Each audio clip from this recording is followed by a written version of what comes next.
আল্লাহ আমাদেরকে কেন সৃষ্টি করলেন? সহজ সিম্পল একটা প্রশ্ন, একদম সহজ প্রশ্ন। আল্লাহ তাআলা আমাদেরকে কেন সৃষ্টি করছেন? কেন আল্লাহ তাআলা আমাদেরকে সৃষ্টি করলেন? দেখেন ভাই, আল্লাহর যতগুলো গুণ আছেন তার মধ্যে একটা হচ্ছে গিয়ে সৃষ্টি করা। তিনি প্রতিনিয়ত সৃষ্টি করতেছেন। আল্লাহ বলেন, আল্লাহ সৃষ্টির সূচনা করেন, তারপর তিনি তার পুনরাবৃত্তি করবেন, তারপর তার কাছে তোমরা প্রত্যাবর্তিত হবে। সূরা আর রুমের 11 নম্বর আয়াত এটা। বেশ কিছু কারণে আল্লাহ তাআলা আমাদেরকে সৃষ্টি করছেন। অনেকগুলো কারণের মাঝখানে অনেকগুলো কারণের মাঝে একটা কারণ আমি বলতেছি। এর মধ্যে একটা কারণ হচ্ছে গিয়ে আল্লাহ তাআলা আমাদের ইবাদত করার জন্য সৃষ্টি করছেন। তার ইবাদত করার জন্য, আল্লাহ তাআলার ইবাদত করার জন্য সৃষ্টি করছেন। একদম সহজ সিম্পল বাংলা কথা, ভাই এর বাইরে কোনো কথা নেই, একদম সিম্পল।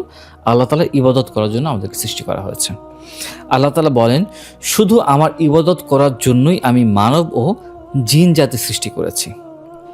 সুতরাং মানুষ হিসেবে আমাদের কর্তব্য হচ্ছে আল্লাহর ইবাদত করা। আমাদের সৃষ্টির পেছনে আল্লাহর আরেকটা উদ্দেশ্য আছে, সেটা হলো আল্লাহর প্রতিনিধিত্ব করা। আমাদের সৃষ্টি করার আগে আল্লাহ তাআলা ফেরেশতাদেরকে কি বলছিলেন জানেন? আল্লাহ তাআলা ফেরেশতাদেরকে বলছিলেন, নিশ্চয়ই আমি জমিনে একজন খলিফা বা প্রতিনিধি সৃষ্টি করব। এটা হচ্ছে সূরা বাকারার 30 নম্বর আয়াত। তো ফেরেশতা শোনার পরে উত্তরে বলতেছে, আল্লাহ তাকে জিজ্ঞেস করলেন, আপনি কি সেখানে এমন কাউকে সৃষ্টি করবেন যে তাতে ফাতনা ফিসাদ করবে, রক্ত প্রবাহিত করবে? আমরা তো আপনার প্রশংসার তাসবিহ পাঠ করতেছি আর আপনার পবিত্রতা ঘোষণা করতেছি। উত্তরে আল্লাহ জানান, নিশ্চয়ই আমি জানি যা তোমরা জানো না। হ্যাঁ, মূলত হচ্ছে গিয়ে ফেরেশতাগণ নিজ থেকে, মানে ফেরেশতার বিষয়ে যদি একটু বলি, সেটা হচ্ছে গিয়ে ফেরেশতারা নিজে থেকে কিন্তু কোনো সিদ্ধান্ত নিতে পারে না।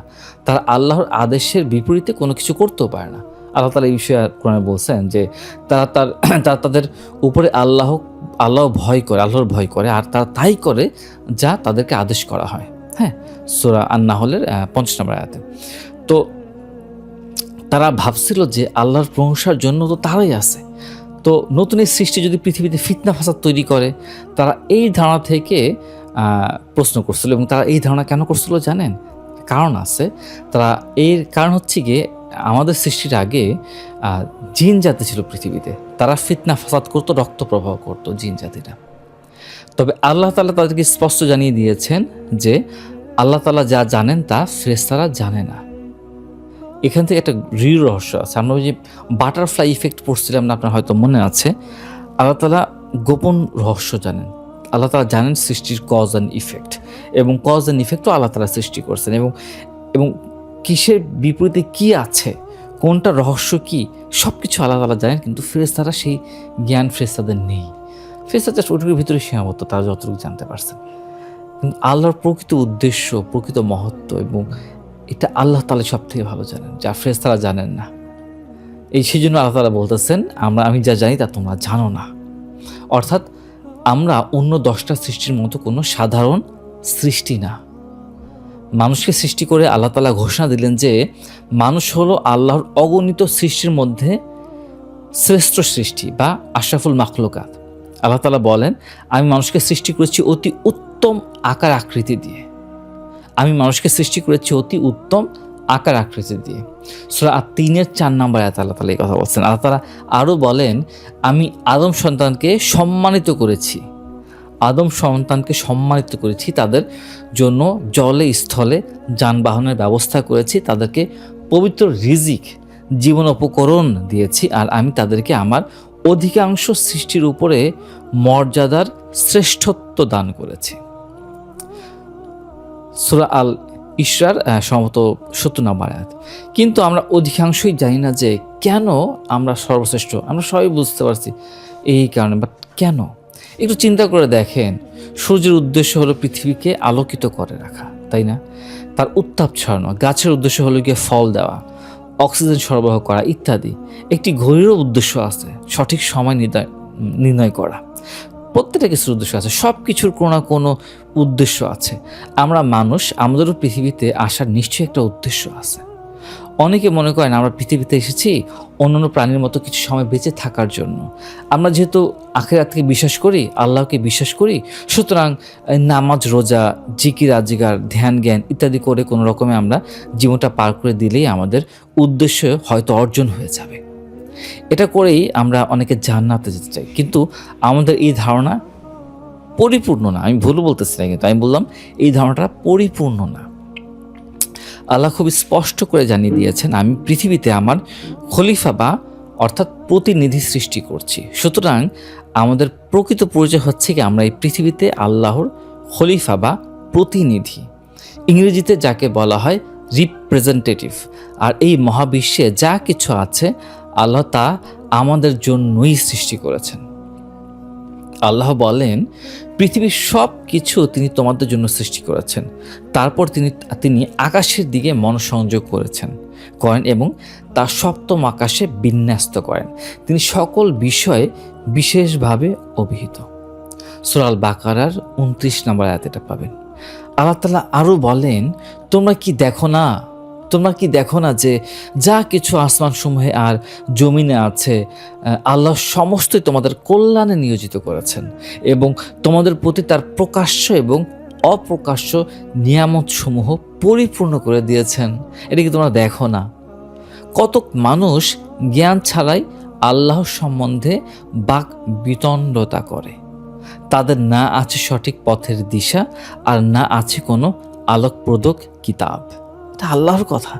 সূরা লোকমানের আয়াত হচ্ছে 20 নম্বর আয়াত। আল্লাহ তাআলা এই কথা বলছেন। আলহামদুলিল্লাহ, আমরা অন্তত কিছু বুঝতে পারলাম যে আল্লাহ তাআলা কেন আমাদের সৃষ্টি করছেন। নাকি আর কোনো প্রশ্ন আছে? আমরা বুঝতে পারলাম আল্লাহ আমাদের কেন সৃষ্টি করছেন, আমরা কতটা সম্মানিত, আমরা আল্লাহর প্রতিনিধি এই পৃথিবীতে ও আসমানে যা কিছু আছে সব আমাদের কল্যাণের জন্য আল্লাহ তাআলা নিয়োজিত করছেন। সব কিছু। ছোটোবেলায় আমরা যখন প্রাইমারি স্কুলে ছিলাম না, আমরা তখন আমাদের কিন্তু ছোটোবেলায় আত্মসম্মান বোধ ছিল, মনে আছে? এখনও দেখেন পিচ্ছিদের আত্মসম্মান বোধ আছে। আমাদের যে সম্মান আমরা ওই প্রাইমারি স্কুলে খুঁজতাম। আমরা তখন নিজেদের সম্মান ওইটুকুর ভিতরেই ওই গুটি কয়েক ছাত্রদের মাঝেই খুঁজে ফিরতাম। আমাদের স্কুলে টিচার হুট করে মারলে আমরা অপমান বোধ করতাম কোনো কারণ ছাড়া।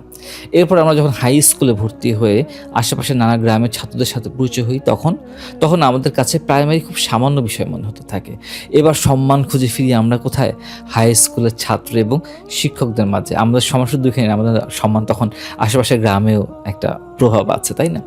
এরপরে যখন আমরা কলেজে আসলাম, তারপর কলেজ থেকে কোথায় গেলাম, ভার্সিটিতে গেলাম, প্রত্যেকটা লেভেলেই আমরা আলাদা আলাদা সম্মানের দাবি করা শুরু করলাম।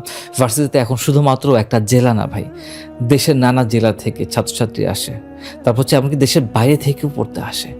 এখন আর কলেজের বা হাই স্কুলের সম্মান নিয়ে আমরা মাথা ঘামাই না। কি হয়েছে, পাস্ট ইজ পাস্ট, তাই না? আর প্রাইমারি তো বাদ দিলাম ভাই, প্রাইমারির কথা মাথায় আসে না। আর হাসি লাগে, আরে আমাদের ইগো ছিল, আমরা লজ্জা, সেই হাসি লাগে। এখন আমরা আন্তর্জাতিক অঙ্গনে নিজেদের সম্মান খুঁজে ফিরতেছি। আমরা যেদিন থেকে, এবং শুধু তাই না, আমরা যখন পেশাদারে যাই, কর্পোরেট, তখন আমাদের সম্মানের লেভেলটা আরও ব্রড হয়ে যায়। তো যেদিন থেকে ইসলাম জীবন ব্যবস্থা আমরা পূর্ণরূপে মেনে নিব, নিজের দায়িত্ব পালন করা শুরু করবো একজন মুসলিম হিসেবে, সেদিন আমরা বুঝতে পারবো আমাদের সম্মান হচ্ছে আল্লাহর কাছে। যখন আমরা প্রাইমারিতে ছিলাম তখন বুঝতে পারিনি যে কলেজের সিচুয়েশন কী হবে, যখন কলেজে ছিলাম বুঝতে পারিনি যে ভার্সিটির সিচুয়েশন কী হবে, আর যখন ভার্সিটিতে ছিলাম তখন বুঝতে পারিনি যে কর্পোরেট লাইফে, বিজনেস লাইফে বা আমাদের নেক্সট আর্নিং লাইফে আমাদের সিচুয়েশনটা কী হবে, আমাদের বিষয়টা কী হবে, তাই না? বিষয় ঠিক একই রকম হয়ে যাচ্ছে, ঠিক আছে? আমরা যখন আমাদের দায়িত্ব পালন শুরু করব, সেদিন বুঝতে পারবো আমাদের সম্মান আমাদের আল্লাহর কাছে, আমরা ফেরেশতাদের কাছে সম্মানিত। এই অনুভূতি আপনার হবে যখন আপনি ইসলাম জীবন ব্যবস্থা মানবেন, চলবেন, ইসলামকে মেনে চলবেন, আল্লাহকে মেনে চলবেন। এত বড় মহাবিশ্বের এই ক্ষুদ্র একটা গ্রহ পৃথিবীতে আমাদের সম্মান ও মর্যাদা ভাই সীমাবদ্ধ না। এখন যেমন আমাদের চোখে নিজেদেরকে একটু বড়, অন্যদের চোখে আমরা নিজেদেরকে একটু বড় দেখতে চাই, বড় দেখতে ভালো লাগে। ইসলাম জীবন ব্যবস্থা আপনি যখন থেকে মানা শুরু করবেন, মেনে চলবেন, তখন আপনার কাছে আল্লাহর চোখে নিজেকে বড় দেখতে ইচ্ছা করবে। এখন যেমন ফেসবুকে লাইক কেমন এলো, মানুষ আমাকে পাত্তা দিচ্ছে কিনা তা ভাবেন, তখন ভাববেন যে আল্লাহ আমাকে নিয়ে কি ভাবতেছে ভাই, আল্লাহর কাছে আমি পাত্তা পাচ্ছি কিনা, ফেরেশতারা আমাকে কি রকম দৃষ্টিতে দেখতেছে, ইত্যাদি ইত্যাদি চিন্তা করবেন আপনি। আমাদের সম্মান ও মর্যাদার আসল স্থান আল্লাহর কাছে, এই দুনিয়ার গুটি কয়েক মানুষের কাছে না। তাই আমরা আমাদের কর্ম ও আচরণের মাধ্যমে আল্লাহর কাছে কেমন মর্যাদা পাইতেছি তা নিয়ে আমাদেরকে চিন্তা করা উচিত। আমরা এই পৃথিবীতে আল্লাহর প্রতিনিধিত্ব করতে পারছি কি না সেই চিন্তা করা উচিত। আল্লাহ আমাদের সবাইকে ভাই কবুল করুন। আমরা যেন আমাদের চিন্তায় স্থির থাকতে পারি, আমরা যেন সম্মানিত হতে পারি আল্লাহর কাছে। আশা করতেছি মূল রহস্য, মূল বিষয়টা বুঝতে পারছেন, এবং আশা করি আজকে টপিক নিয়ে আর কারো কোনো কনফিউশন নেই। ঠিক আছে, আজকে তাহলে এই পর্যন্তই। কালকে আরও সুন্দর সুন্দর বিষয় নিয়ে আলোচনা হবে। আসসালামু আলাইকুম রহমতুল্লাহি ওয়া বারাকাতুহু।